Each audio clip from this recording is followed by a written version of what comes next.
What is up, guys? How you doing? It's your boy here, Jersey Flex. As you guys could tell by the title of this video, in today's video we're going to be discussing how do SARMs work, selective androgen receptor modulators.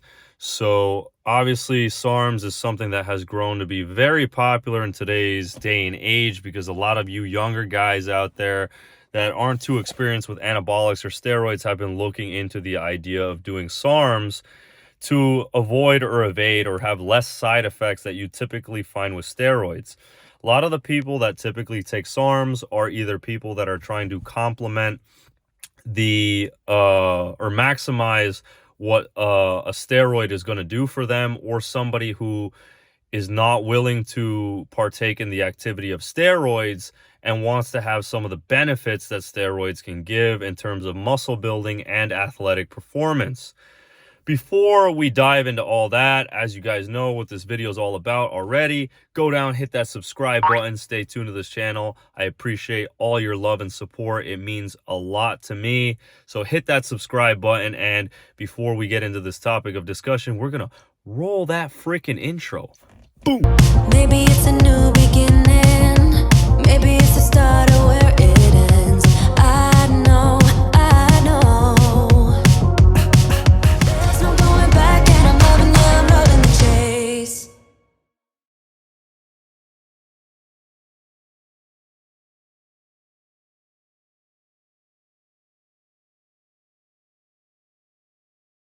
Welcome back, guys. As you guys saw in the title of that video, I put this in the title of every single video that I make. I'm not your doctor. I'm not your healthcare provider. In no way, shape, or form am I a clinical practitioner.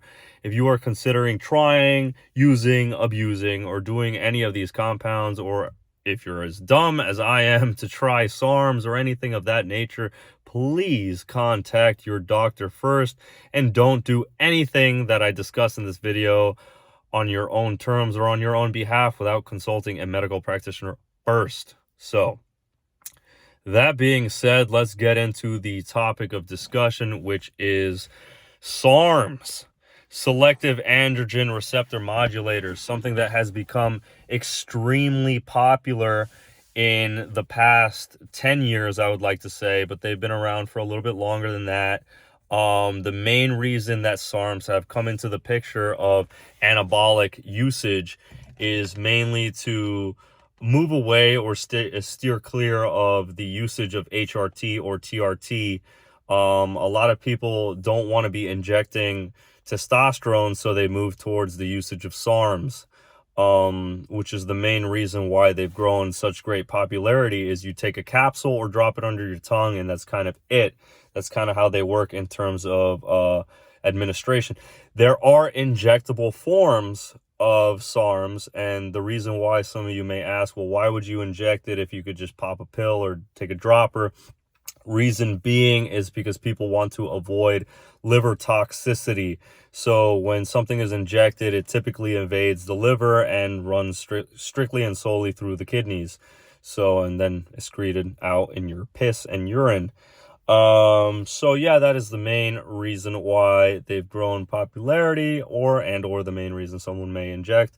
But how do they work? What do SARMs typically do inside the body? That's kind of what this video is going to be discussing a little bit in basically just generalization, so you guys can better understand what a SARM is doing and why some people may or may not combine SARMs with androgens or other steroids, and why taking steroids on top of SARMs will actually maximize the capability or what the SARM is able to do. Now, some people out there may say, okay, I've taken SARMs, I've taken RAD 140, I've done LGD, I've done Osterine, and I notice no sizable or notable muscle gains or strength gains. So you're going to ask yourself, okay, what's the point of taking SARMs? They don't work, they don't this or that. I hate to say it, but the same way that training naturally, taking steroids, and yes, taking SARMs, it all depends on genetic. And the reason why SARMs is so geared towards what your genetics are like is because it binds to your receptors. It goes back to the name. of SARM, a selective androgen receptor modulator. So a SARM is going to bind to your androgenic receptors.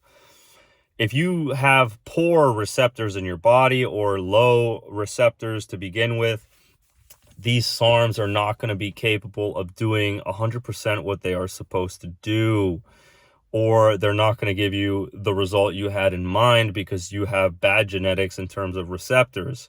So that is something to keep in mind. Unfortunately, it does have to do with the luck of the draw on how well they work. And the second reason why they may not work as well for you is because you got counterfeited stuff.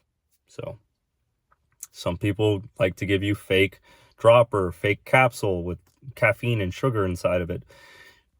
It's just the way it is. Unfortunately, that's how the untested side of things are when it comes to bodybuilding and fitness. You don't know exactly what you're getting. You can get test kits, which they do make test kits to test the purity of the product. But, you know, at the end of the day, it's all at your own risk. Again, why I say contact a medical professional first. So basically how a SARM works is it enters the body and it binds to an androgen receptor. When it binds to an androgen receptor, it makes the anabolic activity more potent than what it would have been. So if you naturally have high levels of testosterone serum, you're now going to become more anabolic because the androgen receptors that these SARMs have now binded to is going to enhance the capability of what these androgens are able to do so. So that is why you may experience androgenic side effects such as hair loss, deepening of voice, acne, things like that. It's not because the SARM itself is an androgen, but it's enhancing what these androgens in your body, which your natural one is testosterone, is capable of doing so. Also increasing bone density and strength in the weight room. That's how SARMs do work. In terms of estrogenic side effects, you should experience 0 to no estrogenic side effects due to the fact that it's not an androgen and there's no aromatization.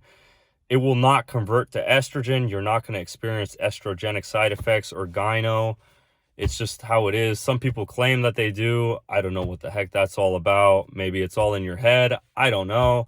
But some people can also take, and this goes to what I kind of said in the intro of the video, some people will take actual steroids alongside with a SARM because a steroid is an androgen. So a SARM will bind to the receptors which enhance androgenic activity. If you want to further enhance the capability of the steroids you're putting something in your body that's going to bind to the androgenic receptors and make them work better alongside with the androgen, which could be testosterone, DECA, trenbolone, any form of steroid, you're going to have an enhanced effect if you take a SARM alongside with a steroid. That is why people do that. And again, I'm not recommending anything. This video is for educational and entertainment purposes only. But I hope that this video kind of gave you guys a little bit of insight on how SARMs work. They bind to your receptors, in specific your androgen receptors. A SERM is a selective estrogen receptor modulator, so it'll bind to your estrogenic receptors.